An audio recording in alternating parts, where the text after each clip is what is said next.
بسم اللہ الرحمن الرحیم۔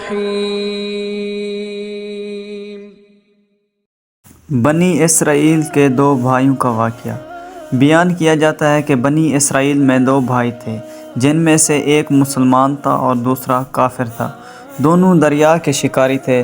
کافر بت کو سجدہ کرتا تھا، مگر جب مچھلیوں کے لیے جال تیار کرتا تو اس میں ڈھیروں مچھلیاں آ جاتی کہ اس کو کھینچا بھی اس کے لیے مشکل ہو جاتا۔ مگر مسلمان کے جال میں صرف ایک ہی مچھلی آتی تھی اور وہ اس پر صبر کے ساتھ خدا کا شکر ادا کرتا تھا۔ اتفاقاً ایک روز اس مسلمان کی بیوی اپنے مکان کی چھت پر گئی تو اس کی نظر کافر کی بیوی پر پڑی، جو زیور اور بہترین لباس سے آراستہ تھی۔ یہ دیکھ کر اس مسلمان کی بیوی کے دل میں وسوسہ پیدا ہوا کہ کاش میں بھی ایسی ہی ہوتی۔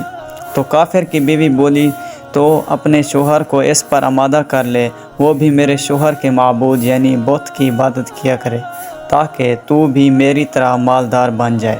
یہ سن کر مسلمان بھائی کی بیوی کچھ غمزدہ سی ہو کر نیچے آئی، اور جب اس کا شوہر گھر آیا تو اس نے اس بیوی کا حال متغیرہ دیکھ کر دریافت کیا، آخر کیا بات ہے جس سے تو اس قدر غم زدہ معلوم ہوتی ہے؟ تو وہ کہنے لگی، بس میاں، یا تو تم مجھے طلاق دے دو یا اپنے بھائی کے معبود کی عبادت شروع کر دو۔ یہ سن کر اس کے شوہر نے کہا، خدا کی بندی، تو خدا سے نہیں ڈرتی؟ ایمان کی دولت ملنے کے بعد یہ کفر کی باتیں کرتی ہے۔ تو عورت بولی، پس مجھ سے اب زیادہ باتیں نہ بناؤ، میں بھی دوسری عورتوں کی طرح اچھا لباس اور اچھے زیورات پہننا چاہتی ہوں۔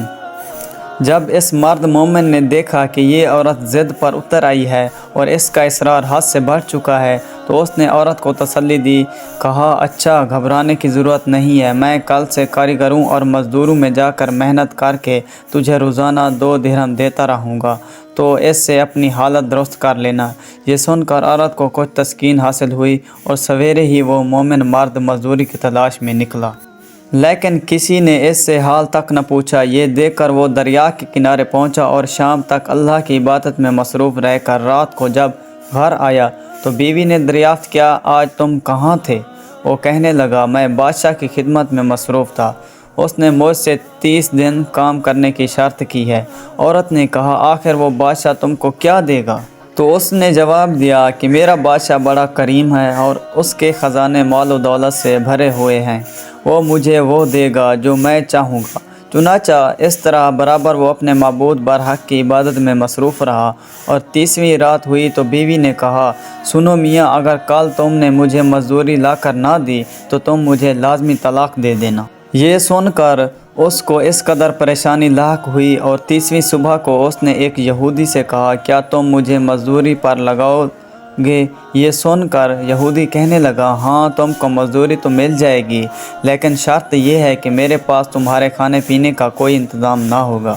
چنانچہ وہ مرد مومن روزے کی نیت کر کے یہودی کے ساتھ ہو لیا۔ اللہ تعالیٰ کے حکم سے ایک فرشتہ 29 اشرفیاں ایک نورانی طباق میں لے کر اس کی بیوی کے پاس پہنچا اور کہنے لگا، میں بادشاہ کا قاصد ہوں، اس نے یہ اشرفیاں لے کر مجھ کو تیرے پاس بھیجا ہے اور فرمایا کہ تیرا شوہر ہمارے پاس کام میں تھا، ہم نے اس کو نہ چھوڑا یہاں تک کہ اس نے ہم کو چھوڑ دیا اور یہودی کے پاس چلا گیا۔ اگر وہ ہمارا کام کرتا تو ہم اس کو اور زیادہ اجرت دیتے، بس یہ ایک اشرفی کی کمی اسی وجہ سے ہے۔ چنانچہ وہ عورت ان اشرفیوں میں سے ایک اشرفی لے کر بازار گئی۔ سونار نے اس کو 1000 قیمت عورت کے ہاتھ میں رکھ دی، اور جب شام کو وہ مومن مرد گھر واپس لوٹا تو عورت نے اس سے دریافت کیا، آج تم کہاں تھے؟ اس نے جواب دیا کہ آج میں ایک یہودی کے کام پر گیا ہوا تھا۔ تو بیوی کہنے لگی کہ آخر بادشاہ کی خدمت ترک کر کے تم دوسرے کی خدمت کیوں کرتے ہو؟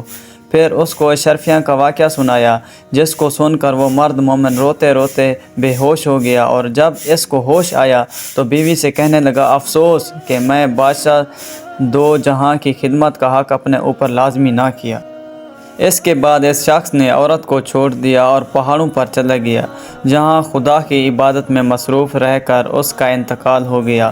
اللہ تعالیٰ اس پر اپنا رحم فرمائے، آمین ثم آمین۔